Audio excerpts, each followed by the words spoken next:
Сайн байцгаана уу хүмүүстээ. Англи хэлний хичээлийн зөвлөмж хичээл эхэлж байна.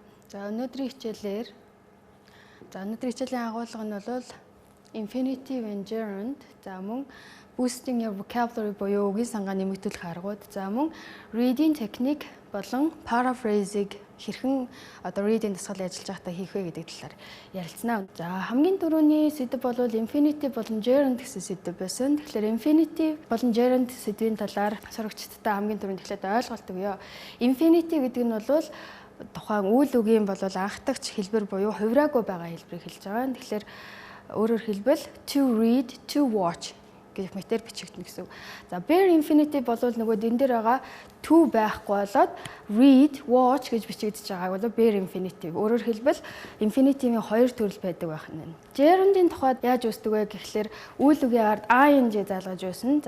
Swim, swimming гэх мэтээр үүснэ гэсэн. Gerund-ийг хэрэглэх 3 тохиолдол байдаг. Тодорхой хэдэн үйл үгийн дараа бид нэр үйл үг бичиж өгвөл gerund болгож бичиж өгнө. Мөн тухайн үйл үгийг бид нэр үгийн үүргээр хэрэглэх тохиолдолд gerund болгож хэрэглэж байгаа. Жишээлбэл swimming is good for your health. Дараа нь after preposition буюу угтар үг гэж англи хэлэнд байдаг тийм ээ. Тэгэхээр угтар үгийн ард үйл үг бичиж өгж байгаа тохиолдолд тухайн үйл үгийг gerund болгож нэршүүлж хэрэглэнэ гэсэн үг юм. Жишээ өгүүлбэрийг бүгдээрээ харцгаая. He decided to study abroad гэсэн энэ өгүүлбэрт бол хэдэн үйл үг байгаа гэхлээр бүгдээрээ тодорхойлъё. Decide буюу шийдэх гэсэн нэгдүгээр үйл үг, study буюу сурах гэсэн хоёр дахь үйл үг. Тэгэхээр энэ хоёр үйл үгийг бид нар яаж холбож бичиж гин вэ гэхлээр тэр to-гээр холбож байгаа буюу infinitive хэлбэрээр холбож байна. Дараа нь Sarah enjoys reading гэсэн өгүүлбэрт enjoy буюу like гэсэн утгатай үйл үг. Мөн read буюу унших гэсэн утгатай энэ хоёр үйл үгийг бид нар яаж холбож гин вэ гэхлээр read гэдэг үгийн ард ing залгаж буюу gerund хэлбэрээр бичиж холбож гинэ гэсэн. Тэгэхээр өөрөөр хэлбэл хоёр үйл үг зэрэгцээд нэг өгүүлбэрт хэрэглэгдэж байгаа тохиолдолд энэ хоёр дахь үйл үгийг gerund хэлбэрээр бичих үү, infinitive хэлбэрээр бичих үү, bare infinitive хэлбэрээр бичих үү гэж асуулт гарч ирнэ гэсэн. Ямар тохиолдолд gerund авах уу, ямар тохиолдолд to infinitive авах уу, ямар тохиолдолд bare infinitive авах вэ гэхээр энэ өмнө бичигдсэн үйл үгнээс шалтгаална. Өөрөөр хэлбэл decide гэдэг үйл үг маань ардаа to infinitive авдаг учраас to study гэж бичигдсэн байна. Тэгвэл enjoy гэдэг үйл үг маань ардаа gerund авдаг учраас reading гэсэн ing хэлбэртэй бичигдсэн байна гэдгийг ойлгоорой хүүхдүүд. Бүгдээрээ жишээ өгүүлбэрийг харцгаая. He promised to help with the decorations буюу бидэрт чимэглэл хийхэд тэр туслахаар амласан гэсэн утгатай өгүүлбэр байна. Promise болон decide гэсэн энэ хоёр үйл үг бол энэ өгүүлбэрийн гол үйл үг буюу main verb. Тэгэхээр энэ main verb бол ямар ч цаг дээр хувирсан байх боломжтой гэдгийг та бүхэн анхаараарай. Гагцгүй ард нь орж байгаа үйл үг бол to infinitive хэлбэрээр бичигдэнэ гэсэн. Бүгдээрээ 2019 оны эсэлтийн ерөнхий шалгалтын A вариантын 8 дугаар асуултыг харж байна. Энэ асуултанд бол mother wants him gap to the countryside during the summer. Тэгэхээр энэ дасгалын гол зорилго бол түрүүний бидний to infinitive хүүхдүүд хэрэгжилж чадж гэнэ үгүй юу гэдгийг шалгасан ийм асуулт байгаа. Тэгэхээр хариулт бол C хувилбар буюу to go гэсэн хариулт байсан. Тэгэхээр яагаад to go байгаа вэ гэдэг бид нар түрүү үздчихлээ тийм ээ. Want гэдэг үгний араас to infinitive авна гэх. Гэтэл хүүхдүүдийн хариулсан хэлбэрийг харах юм бол C хувилбар буюу to go гэсэн хэлбэрийг нийт шалгуулагчдын 28.9% сонгосон байгаа. Тэгэхээр мөн A хариулт болох go гэдэг үгийг 20.4%, D хариулт болох going гэсэн хэлбэрийг 27.3% сонгосон байна. Тэгэхээр эндээс бид нар юуг анзаарч харж болж байна уу гэхлээр go гэдэг маань bare infinitive хэлбэр, to go гэдэг маань to infinitive, going гэдэг нь бол gerund хэлбэр. Тэгэхээр энэ гурван хэлбэрийн ялгааг хүүхдүүд маань төдийлөн сайн ялахгүй байгаа юм байна гэдэг гаргалгааг эндээс харж болох. Тэгэхээр өнөөдрийн хичээлдээр бид нар зайлшгүй энэ талаар давтаж сэргийн санах шаардлагатай байна. Бид нар 11 болон 12 дугаар ангидаа энэ gerund болоод infinitive-ийн талаар үздэг байгаа. Gerund араасаа дагуулж бичигддэг үйл үгс буюу өөрөөр хэлбэл ардаа үйлдэлээр авдаг үйл үгс гэсэн үг. Жишээ нь admit, suggest, consider, avoid, enjoy, like, hate, love, prefer. Enjoy-оос хойно байгаа тэр like, hate, love, prefer гэсэн үйл үгс маань general preference буюу би ер нь бол ийм юмд дуртай. Эсвэл ер нь бол ийм юм дурггүй гэж хэлж байгаа тохиолдолд ардаа gerund авна. Өөрөөр бол бид нар жишээ like, love дээр бол to авдаг хэлбэрийг мэднэ. Would like to, I would like to have tea гэж ярьдаг тийм ээ. I would love to гэх мэтээр ярьдаг. Тийм учраас Энийг бас л ялгаж ойлгох хэрэгтэй. Утгын хувьд бол бид нар ялгаж ойлгох шаардлагатай байна гэсэн үг юм. За жишээ өгүүлбэрийг харъя. He avoided answering my question. Avoid гэдэг маань зайлсхийх гэсэн утгатай. Юуны ард answer буюу хариулах гэсэн утгатай үйл үг нэмэгдэж орж ирж байна тийм ээ. Тэгэхээр энэ үйл үгийг бид нар gerund болгож нэршүүлж хэрэглэж байна гэсэн үг юм. Gerund-ыг мөн ямар тохиолдолд хэрэглэх вэ гэхээр түрүүн би дурдсан тийм ээ. Ухтар үгийн ард үйл үг орж ирж байгаа тохиолдолд тухайн ухтар үгийг ing заалгаж нэршүүлж хэрэглэнэ гэсэн үг. Жишээлбэл there is no point in getting angry with him. It's not his fault. Түүнд уурлах шаардлагагүй штэ, энэ бол түүний буруу биш гэсэн өгүүлбэрт байгаа no point in гэсэн expression нь өөрөө in гэдэг ухтураар төгссөн байгаа учраас get гэдэг үгийг ing заалгаж нэршүүлж gerund болгож хэрэглэсэн байна гэсэн. So we use bare infinitives after certain verbs. For example, after the modal verbs. Modal verbs are can, should, must, might, may. He should apologize to his parents. За should apologize гэсэн хэлбэрийг харахаар ямар нэгэн хувирал тэр үйл үгэн дээр байхгүй байна. ing заалгагдсан эсвэл өмнө нь to авсан хэлбэр apologize гэдэг үгэн дээр байхгүй байна тийм ээ. Тэгэхээр modal verb буюу баймжуул үгийн араас бид нар үйл үгийг хувирахгүй хэрэглэх нэ. За let, make, hear, feel, see гэсэн эдгээр 5 үгийн ард бид нар үйл үгийн bare infinitive хэлбэр буюу to гүй infinitive-ийг хэрэглэж явна гэсэн үг. За жишээлбэл my father didn't let me stay out late. Let, stay гэдэг хоёр үйл үг бол хамт орж ирж ийн гэсэн үг. За энэ me гэдгийг бол та бүхэн их анзаарах шаардлагагүй. Ягаад гэвэл энэ me гэдэг нь let гэдэг үгнийхээ тусагдахгүй учраас яг өөрийнхөө тэр үйл үгнийхээ ард орж ирсэн байна. Тэгэхээр let, stay гэдэг хоёр үйл үг л хамт бичигдэж байна гэж ойлгох нь.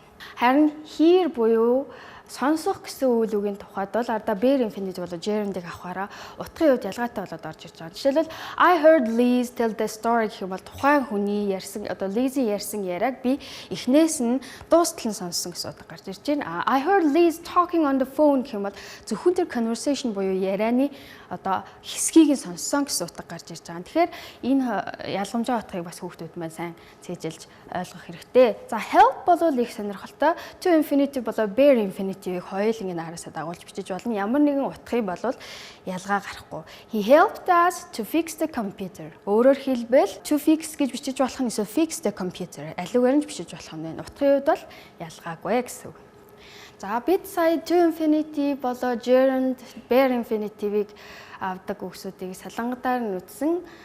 Зарим үйл үгс бол зөвхөн to infinitive, зарим нь бол зөвхөн gerund авж байгаа. За гэтэл to infinitive болоо gerund-ийг хоёулангийн ардаа авж дагуулж бичигдэж болдог хэд хэдэн үгс байдаг. За тэдгээрээс жишээ дурдвал try. Try гэдэг үг бол бид нар хичээх гэсэн утгаар мэдэн тийм ээ. Тэгэхээр try гэдэг үйл үгийн ард to infinitive орж ирсэн тохиолдолд өөрийнхөө үндсэн утгаараа we tried to fix the roof.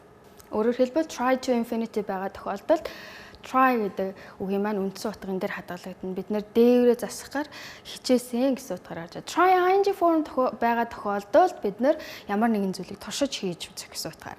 If you can't go to sleep, try drinking some milk. За тэрийг унтаж чадахгүй байгаа бол сүү уугаад үзээч.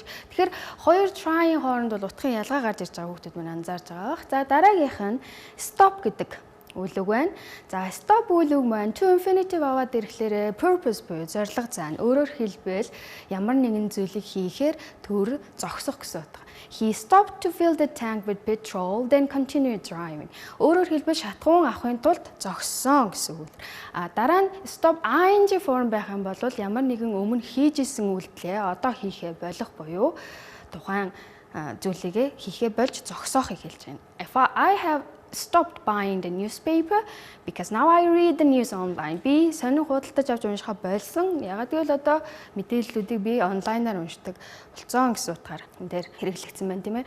За үүн дээр нэмээд regret, forget, remember гэх мэт үгс бас ing form авдаг, to infinitive жартаа авдаг. Тэгэхээр тэдгээр үгсийн талаар багштайгаа хамтран судлаарай хүүхдүүдээ. За энэхүү бол хэлцүү хэсэг маань дуусж байна. За одоо бол шалгуулагчдын одоо бас нэлээд таарууд үнэтэй үнэлэгддэг үгийн сангийн одоо дасгал даалгаврыг хэрхэн хийх вэ тийм ээ, үгийн сангийн нөөцийг хэрхэн сайжруулах вэ гэдэг талаар ярья. За үгийн сангийн нөөцийг сайжруулах шаардлагатай гэдэг түрүүний хичээл дээр багш маань өдөрт 40-50 үг одоо цээжлэх шаардлагатай гэж хэлсэн. Тэгэхээр яаж үгийг цээжлэх юм бэ? Зөвхөн монгол хэл рүү орчуулад тийм ээ, монгол орчуулгатай зэрэгцүүлээд дүүцүүлээд цээжлэх юм уу? Эсвэл ямар аргаар цээжлж болох юм бэ гэдэг талаар талаар одоо бүгдээрээ ярья. За хамгийн ихний арга бол үгийг синоним буюу антоним утгаар нь судалж ингэж цээжлэх. Жишээлбэл success гэдэг үгийг бид нар мэднэ тийм ээ, амжилт гэсэн үг. За тэгвэл үүний синоним буюу ойролцоо утга нь victory, prosperity, achievement, fame гэсэн.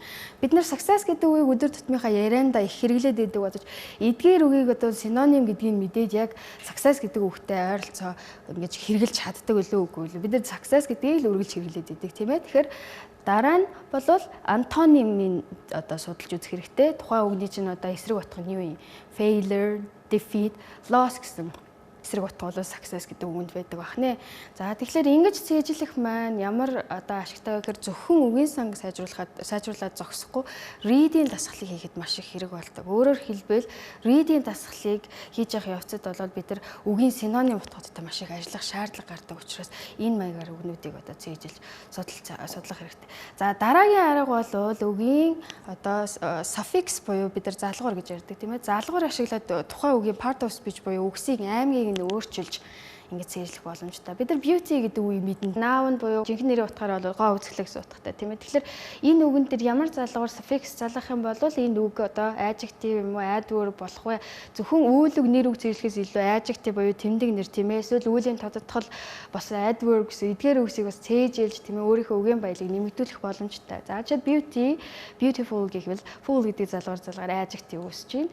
Beautifully за adjective дээрээ lee гэдэг залгуур залгаж adverb үүсгэж байна тийм ээ. За мөн хамгийн сүүлд бол beauty гэдэг noun-аас beautify гэдэг үйлэг үүсгэсэн. Ийм маягаар бас үгнүүдийг үгийн сангийн үгсийнх нь аймгийг өөрчилж бас цээжлэх боломжтой байна.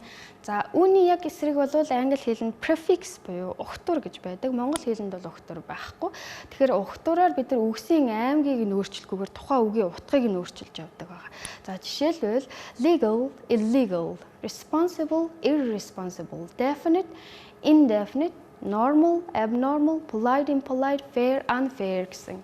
За энэ ill, ir, in, ab, im, an гэсэн эдгээр prefix-үүд байна. Negative prefix буюу тэмдэг нэрийн утгыг эсрэг утгатай болгож өөрчилж байгаа ийм prefix-үүд байгаамаа. За саяны миний ярьсан 2, 3 дугаар арга бол англи хэлний word formation буюу үг бүтэх ёсны арга юм. Өөрөөр хэлбэл англи хэлэнд одоо тэмдэг нэр одоо adverb ч гэдэм үглийн тодотгол эсвэл үйлэг яаж үүсэж байгаа, яаж хуурж өөрчлөгдөж байгаа тэр талаар судалдаг ухааны word formation гэж хэлж байгаа. Тэгэхээр элсэлтийн ерөнхий шалгалтанд бол жил болгон word formation-ы дасгалууд бол орж ирдэг. Тийм учраас та бүхэн яг энэ талаар судалж үзээд багштайгаа хамтраад дасгалдаа алгуур сайн ажиллаарай гэж зөвлөж байна. За хамгийн сүүлд бол бид нэр үгийг зөвхөн монгол хэл рүү орчуулж цээжлэхээс гадна үгийг англи хэлэнд тухайн одоо англи хэлэнд маань тэр үг ямар үгтэй хоршиж болох уу гэдэг тэр талаас нь бас судалж цээжилж болж байна. За жишээлбэл fine гэдэг үгийг бид good гэдэг утгаар мэднэ тийм ээ. Зарим тохиолдолд жинхэнэ нэр буюу noun-ы утгаараа бол торгуул гэсэн утгатай байдаг. Тэгэхээр бид нар торгуулыг яах вэ? Мэдээж төлнө тийм ээ. Тэгэхээр pay fine гэдэг үйл өгтөй хоршуулж цээжилж болж байна. За мөн энэ хоршоо үг үүсгэснийгээ he had to pay a fine for speeding гэх мэтэр өгүүлбэрт хэрэгжилж үзээд за ингэж үгнүүдийг цээжилж тийм ээ хэрэглээ болгож ингэж цээжлэх юм бол та бүхэнд маш их бол. За өөрөөр хэлбэл ингэж үгтэй ажиллах замаар одоо өөрт чинь суусан шинэ үг бол барагтаа бол мартагддаггүй. Тэгээд шинэ үгийн чинь чадвар одоо үгийн сангийн чинь нөө захиад ирэх тусмаа таны бичих болоод унших чадвар дагаж сайжирдаг. Reading хэсэгт хүүхдүүдийн маань оноо бас нэлээд сул дүнтэй дүгнэгддэг. За тэгэхээр яаж reading одоо том хэмжээний тийм ээ их тексттэй хэрхэн ажиллавал бас илүү үр дүнтэй болох талаар одоо ярья. За skimming болоод scanning хийх аргыг бол хүүхдүүд та бүхэн сонссон байх. За тэгэхээр урт хэмжээний одоо их үүдтэй бол skimming болоо scanning хийх аргаар ажиллах юм бол илүү үр дүнтэй байдаг. За skimming хийн гэдэг бол тухайн текстийг ерөнхийдөө гүйлгэж уншаад энэ одоо main idea буюу тухайн текст яг юуны тухай юм бэ гэдгийг ойлгохыг хэлж байгаа. За жишээлбэл skimming хийж явах үедээ бид юу уншиж болох вэ? За гарчиг болоод тийм ээ дид гарчгууд. За мөн одоо параграф болгон topic sentence гэж байгаа. Тэгээд topic sentence-ийг уншаад эсвэл параграфын хамгийн сүүлийн өгүүлбэрийг унших ч юм уу тийм ээ. Ингэж хурдан хугацаанд уншина гэсэн. Skimming хийж ийн гээл 10 минут юм уу 5 минут тэр текстээ уншаад зугаад байж болохгүй гэсэн. За хамгийн чухал skimming хийж явах явцдаа та бүхний хийх ёстой зүйл юу вэ гэхлээр keyword буюу хүний нэр тийм ээ, proper name, date гэх мэт мэдээлэл өгч болохоос тэр үгнүүдийг дугуулах хэрэгтэй, уншиж явах явцдаа дугуулах хэрэгтэй. За үүний дараа мөн болдоор бичсэн тодруулсан үгнүүд байдаг тийм ээ. Эдрийг дугуулад авчих хэрэгтэй. Энэ нь яагаад хэрэг болдгийг дараагийн слайдаар багш нь ярьж болно. За scanning гэдэг бол skimming-ийн эсрэгээр зөвхөн асуултын дагуу тухайн асуулт ямар мэдээлэл шаардж чинь тэр асуултын дагуу хөөж уншихыг бол scanning гэж нэрлэж байгаамаа. 2019 оны эсэлтийн ерөнхий шалгалтын reading хэсэгт орж ирсэн эхийн хэсгээс бол параграфаар нь салгаад авсан байгааг харж байна хүүхдүүдээ. За тэгэхээр тухайн их маань бол 5 параграфтай нэлээд ийм том хэмжээний их байсан. Би бол та бүхэн жишээ үзүүлэхэд бол нэг параграфын сонгож авсан байгаа. Тэгэхээр яасан бэ вэ гэхлээр түрүүний миний хэлсэн ч тэр Carl Ackley гэдэг хүний нэрийг 1960, 1981 гэдэг энэ он мэдээлэл өгж болох энэ keyword-уудыг дугуулсан байгаа юм тийм ээ сурагч. За сурагч дугуулсан байна гэж бүгдээрээ ойлгоё. За тэгвэл асуулт ямар тавилаар орж ирдэг бүгдээрээ харъя. Carl Ackley. За нөгөө нэг keyword болгож дугуулж исэн хүн чинь яасан юм бэ гэдэг асуулт орж ирж байна тийм ээ. Тэгэхээр өөрөөр хэлбэл текст маань энээс илүү урт байгаа учраас Carl Ackley гэдэг хүний нэр хамгийн түрүүнд энд гарч ирж байгаа учраас одоо өөрөөр хэлбэл энэ асуултанд хариулахад та дээшээгээ ч юм уу эсвэл доошоогоо тэр хүний нэрийг хайхгүйгээр яг нөгөө skimming хийж явахдаа дугуулсан учраас уншаад одоо тэрийг шууд олоод одоо асуултанд хариулахад бэлэн болчихно гэсэн. Өөрөөр хэлбэл таны цагийг хэмнэж байна гэсэн үг.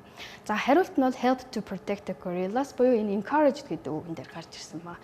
За дараагийн асуултыг харъя. 1960 болон 81 оны хооронд юу болсон бэ гэдэг асуулт байгаа. Тэгэхээр 60-81 он гэдгээ дугуулсан байгаа хүүхд бол шууд энэ дугуулсан дээрээ очиод за энэ хавьд миний мэдээллийн хариулт одоо асуултын хариулт байгаа юм байна. Эндээс би хайх хэрэгтэй юм байна гэдгийг мэдээд авчиж байна. Хариулт энэ дээр many gorillas were killed. Өөрөөр хэлбэл энэ capture, kill гэдэг хоёрыг paraphrasing хийж оруулж ирсэн байна гэсэн үг юм. За тэр жишээнүүдтэй одоо танилцъя. За энэ бол B variant-д орж ирсэн volcanic eruption гэсэн текстийн өгүүлбэрүүдийг ялгаад авсан. Текстэн дээр бол then at 8:32 the top of the mountain was blown off by an explosion that was heard 200 miles away гэсэн ийм өгүүлбэр байгаа.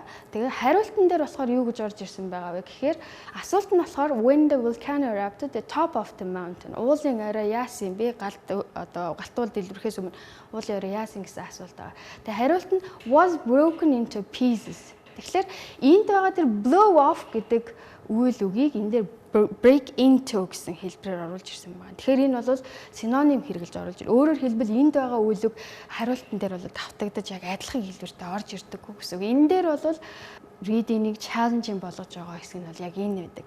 За дараа нь the volcanic cloud was so large and dark that it was said to have turned day into night. За тухайн үед өдөр байсан мэн тийм ээ тэр өдрийг бол яг шүн шиг юм хав харанхуй болгосон гэсэн утгатай одоо өгүүлбэр байгаа. Тэгэхээр энэ дээр бол асуулт нь the volcanic cloud made everything very dark. Turned day into night гэдэг маань өдрийг шөнө болгох буюу харанхуй болгох гэсэн утгыг энэ дээр made everything very dark гэсэн юм синоним утгаар нь гаргаж ирж байна гэсэн. Тэгэхээр миний түрүүний хэлсэн синонимыг сайн ойлгож хэрэгжлэх нь бол хамгийн чухал байгаа шүү хүмүүстээ. За scientists say that the top of the mountain had been growing. За энэ дээр had been growing гэж орж ирж байгаа. Хариултан дээр яаж юм? Getting taller буюу grow гэдэг үгийг get taller гэдэг синонимоор нь оруулаад ирсэн байгаа байхгүй юу?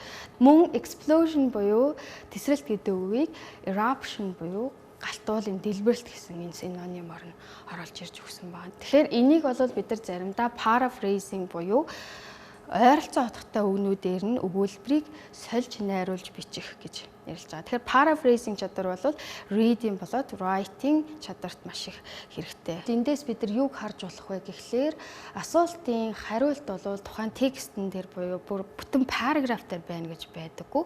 Өөрөөр хэлбэл нэгээс хоёр өгүүлбэрт л одоо тухайн асуултыг хариулт байдаг. Тухайн нөгөө keyword-өө сайн ашиглаад хаанаас би хариултыг хайж болох вэ гэдгийг сайн олоод тэгснийхээ дараа paraphrasing хийсэн байгаа эдгээр үгсээр ажиллана гэсэн юм.